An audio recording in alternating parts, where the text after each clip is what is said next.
pergunta de agora é para que nós saibamos por que os problemas se repetem tanto. Por que muitas vezes a gente está no fundo do poço, se reergue e de repente a gente cai profundamente no poço de novo e os problemas se repetem. E quando você vê as coisas acontecendo, você diz assim: não acredito que isso está acontecendo de novo, não acredito que eu vou passar por isso de novo. Por que será que os problemas estão se repetindo na vida da gente? Então eu vou ler, vamos lá para Mateus 12, capítulo 40, Mateus 12, versículo 43. Vamos lá juntinhos, tá? Essa leitura é a leitura que me deixou tremendo nas bases, literalmente, mas que me ensinou muito no processo de como manter a fé sempre acesa e entender por que os problemas se repetiam muito. A cada ciclo da minha vida, os problemas iam se repetindo, e até que culminou, para quem já viu meu testemunho, senão eu vou deixar linkado aqui em algum lugar, eu ter que passar fome, eu ter que ficar sem nenhum tostão para comprar remédio. Então eu simplesmente sucumbi nessa sala aqui dessa casa de fome e doente. E naquele momento que eu estava no fundo do poço, eu dizia: o meu fundo do poço tem mola. Mas eu estava com tanto medo daquele problema se repetir de novo. Então a primeira coisa sobre os problemas se repetirem, me perdão, eu falei Mateus, mas eu vou primeiro lá para Romanos, tá? Romanos tem uma passagem que mudou muito a minha vida, que foi logo após esse momento ruim que eu passei na minha vida, eu abri a Bíblia e me dei de cara com essa passagem de Romanos, que foi muito importante para mim. Eu pedia a Deus sinais e direcionamento e não conseguia compreender porque que eu não aceitava. Opa, tô procurando aqui Romanos 12, tá? Vou lá para Romanos 12, tá bom? E eu não conseguia aceitar, e eu dizia para mim mesmo: não vou passar por isso de novo mesmo, não vou passar por isso de novo mesmo. E a leitura, eu pedi para Deus sinais. As coisas acontecem assim. Eu espero que você acredite em mim. Então em Romanos ele fala assim, não nos conformeis com este século, mas transformai-vos pela renovação da vossa mente, para que experimenteis a boa, agradável e perfeita vontade de Deus. Então naquele momento eu vi que meus problemas estavam se repetindo porque eu estava agindo sempre da mesma forma, porque meus pensamentos estavam levando sempre aquele mesmo caminho. Então eu precisava compreender, para eu ver a boa, perfeita e agradável vontade de Deus, eu tinha acima de tudo que transformar a minha mente. Então eu decidi ali, naquele 14 de abril de 2015, a transformar a minha mente. Foi um mergulho lindo em mim, no meu autoconhecimento, reconhecendo falhas e fazendo com que eu começasse a mudar. E o mais delicioso é que a gente muda e melhora a cada dia quando a gente está disposto a isso. Mas voltando, eu queria entender por que deixa eu ver se eu tenho tempo, vocês estão me vendo? Então, eu queria entender por que os problemas se repetiam tanto da forma como estavam se repetindo, e eu precisava entender o que eu poderia fazer para que aquelas coisas não acontecessem de novo. Então, primeiro transformar pela nossa mente. Aí a Bíblia, ela vai te dizer como é que Satanás, os demônios, o espírito ruim, o maligno, as energias negativas, seja lá que nome você der agora, tá? Eles agem. A gente vai lá para Mateus, capítulo 12, 43. Quando o espírito imundo sai do homem, ele anda por lugares áridos, procurando repouso, porém não encontra. Aí ele diz, o espírito imundo: voltarei para minha casa de onde eu saí. E tendo voltado, a encontra vazia, varrida e ornamentada. Então ele vai, presta atenção, gente, nesse detalhe. Então ele vai, e leva consigo outros 7 espíritos imundos, piores do que ele, e entrando, habitam ali. E o último estado daquele homem torna-se pior do que o primeiro. Para tudo.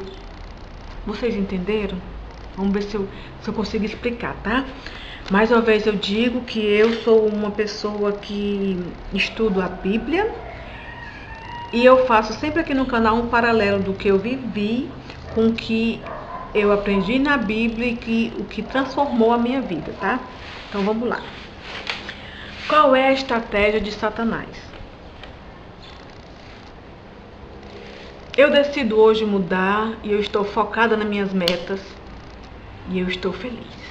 Eu estou com Jesus, eu estou forte, eu estou fortalecida.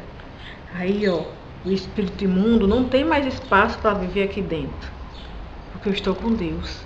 Então ele sai do homem e vai andar por lugares áridos. Ele vai lá para o deserto e fica lá, ó, vagando no deserto, porque você, com as suas atitudes, com as suas escolhas, expulsou ele de você. Só que ele não encontra ninguém mais para atormentar.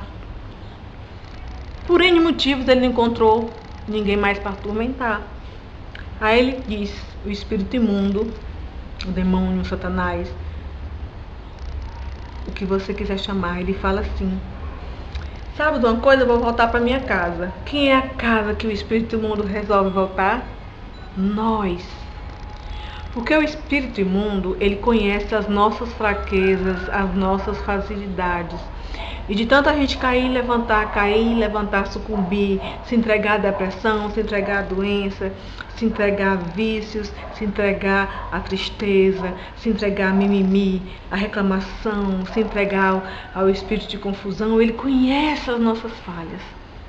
Só que ele quer lhe atormentar o tempo todo. Então ele vai vagar no deserto e vai dizer: eu vou voltar para minha casa. Nós. Porque eu sei que eu vou encontrar a casa. Olha só, gente. A casa vai estar vazia, ou seja, sem Deus, varrida e ornamentada. Quando nós somos cercados de medo, de fraquezas, a gente deixa o terreno muito próspero para que o espírito ruim venha e more conosco. Vocês entenderam o que a Bíblia está falando? Pelo amor de Deus, entenda.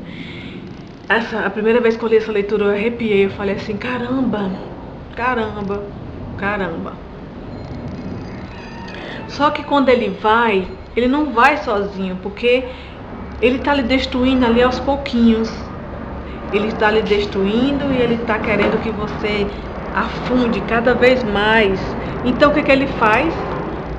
Olha o avião passando. Então o que ele faz? Ei, galera, bora lá, cambada. Vamos acabar com a vida daquele infeliz ali, vamos. Ele se agarrou com Deus, mas olha lá, já está desistindo, já está com medo, já está fraco, já está mostrando quem ele é. Vamos lá, galera. O espírito imundo, ele sai do seu corpo, mas se você não tiver fé, perseverança, força, e você não tiver ligado e conectado a Deus, você não tiver ligado a Jesus e se não tiver deixando o Espírito Santo agir em você, ele volta para você. Só que ele quer ver tua derrota e ele não volta sozinho, ele traz mais outros 7 espíritos imundos. Por isso que quando a gente está com depressão, eu vou falar do meu caso, eu até quero que se alguém tiver passado por isso, que deixa aqui no comentário, porque nós somos uma comunidade muito, que a gente se ajuda muito. O pessoal lê o comentário um da outra e vão se ajudando, tá? Gente, na época que faltou dinheiro e comida nessa casa, eu estava sofrendo com um problema seríssimo de herança, a família toda fazendo o que você possa imaginar de ruindade para me tirar da herança. Era gente se rebelando contra mim, era um acolá falando mal de mim, era faltando comida, era faltando dinheiro, era um marido totalmente viciado em álcool, era uma terrível desgraça que estava ao meu redor. Então foi a primeira vez na minha vida que eu caí com fome. E eu tinha certeza que eu ia morrer, que eu me lembro que eu falei assim: Deus, se eu descansar, faça com que o neto não perdoe. Em nenhum momento, naquele momento, eu disse assim: Deus, me levanta, me ergue, me põe para cima. Não, eu me entreguei. Então, eu passei por cerca de 10 anos de altos e baixos muito grandes. E essa leitura me mostrou que toda vez que eu começava algo por mim, eu desistia, por medo de errar, querendo agradar os outros, por medo de não dar certo, medo. Então as coisas não aconteciam para mim do jeito que era para acontecer. Aí quando você se abre para coisa ruim, o que acontece?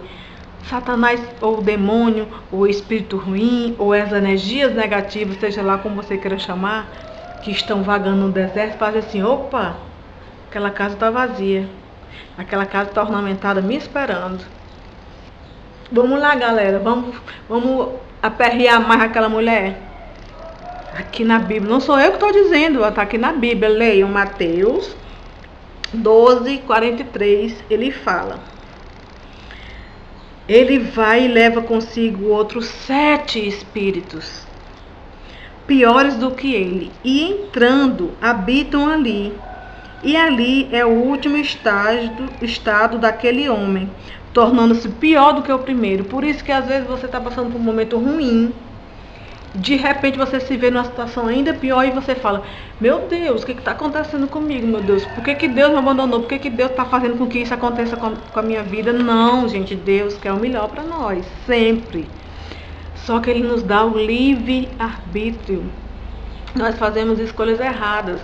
Por isso que nós temos que nos conhecer muito bem para identificar os passos que nós estamos dando errado e consertar isso tudo, né? Quando eu voltei desse dia, que eu já falei para vocês, era 3 horas da tarde, a casa estava toda aberta, eu acordei com o sol na minha cara e me lembrei da passagem bíblica que falava: somos filhos da luz. Eu falei assim: renasci. E eu realmente, eu não gosto mais de comemorar muito meu aniversário no dia 13 de março. Eu costumo falar que eu gosto de comemorar meu aniversário no dia 14 de abril, porque foi um dia do meu renascimento. E a luta é árdua e é diária. Mas eu quero que vocês entendam nessa leitura como é importante que a gente esteja conectado com Deus e que a gente fortaleça a nossa fé cada vez mais. E essa passagem aqui me fez também, me ensinou a proferir palavras que antes eu achava, quando eu ouvia alguém falando, se bem que tem muita gente que fala a Deus dará, tem gente que fala tanto assim, meio que, como é que eu posso falar? Às vezes as pessoas falam querendo condenar a pessoa, o outro ali que está perto, mas não é assim. É por isso que eu gosto muito daquele filme O Quarto de Guerra, porque tem uma cena lá que eu vivi aqui dentro de casa, quando eu falei a oração de São Bento, alto e claro, né? Vai de reto, Satanás, o mal que tu me oferece, bebe tu mesmo do teu veneno. Não me aconselhe coisas vãs. Eu e minha casa servimos ao Senhor.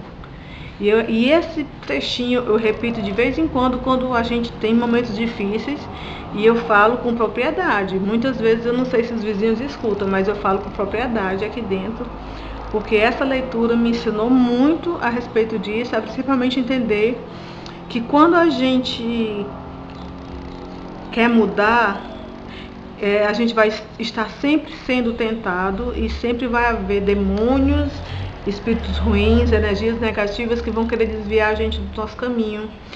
E se a gente estiver vazia, se a gente estiver sem Deus, se a gente estiver sem fé, se a gente estiver sem oração, se a gente estiver sem amor, eles vêm e tomam conta da nossa casa, e eles não vêm sozinhos, porque eles costumam convidar outros 7 espíritos.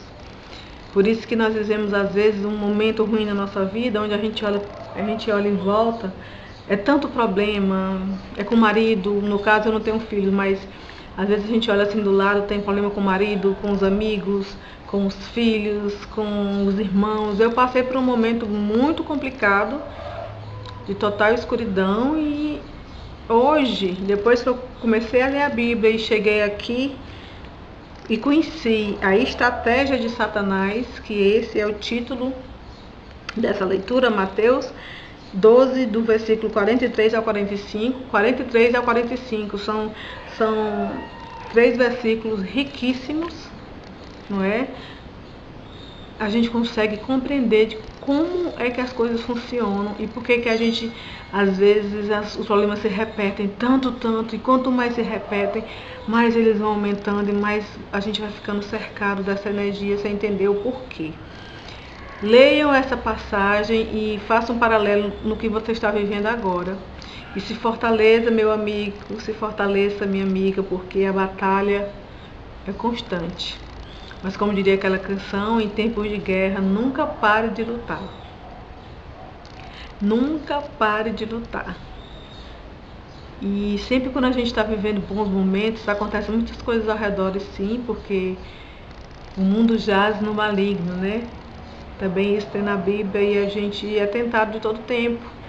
Quando a gente está mais perto de Deus, a gente consegue controlar mais a nossa ansiedade, identificar as coisas e ter mais serenidade.